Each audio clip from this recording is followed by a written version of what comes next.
Hello, my name's Dan Dodman. I'm a partner at RWK Goodman, where I head up our dispute resolution team. And thank you very much for joining us today. I'm going to be giving you an introduction to APP fraud, but particularly focusing on the new mandatory reimbursement scheme, which is a new scheme which has come in relatively recently and has changed the environment for APP fraud, particularly recovery of funds of that fraud, quite dramatically.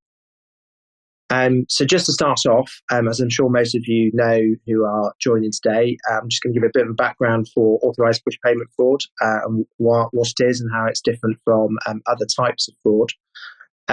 It is where a fraudster effectively tricks an individual or a business into making a transfer of funds. Now, the individual knows that they're making a transfer of funds, but what they don't know is that they're making it to the wrong person, and that's the authorised part of the authorised push payment fraud.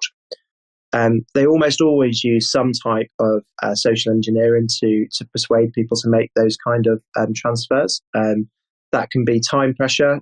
You need to make this transfer now, otherwise something very bad is going to happen. It can be a fear of losing funds. Your account's hacked and it's been compromised. You need to make those transfers now. Fear of losing some sort of investment opportunity, which prices are going to reduce, or you're going to lose the opportunity to make lots of money if you don't make the transfer now. And it can even be sometimes the fear of actually acknowledging that people have been scammed. Transfer some more money to us. If you transfer a little bit more, that will release the money which you've already invested, and there will be some major advantage to you. It differs from other types of fraud where perhaps a fraudster might gain access to your account and take money without your knowledge, and precisely because the push payment of it and the authorised push payment part of it means that the individuals know they are making a transfer. It's just that they're making it to the wrong person. It's relatively endemic, I'm afraid, across this country, with victims losing an estimated £1.17 billion in 2023.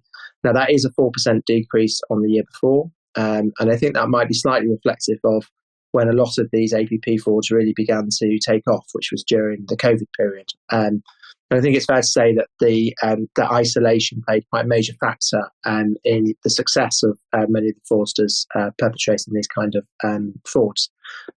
Inability of people to be able to bounce ideas off people, being able to bounce whether some of the transactions and interactions they'd had with people sounded legitimate. All of that kind of thing, I think, increased the likelihood and the amount of APP frauds that were happening.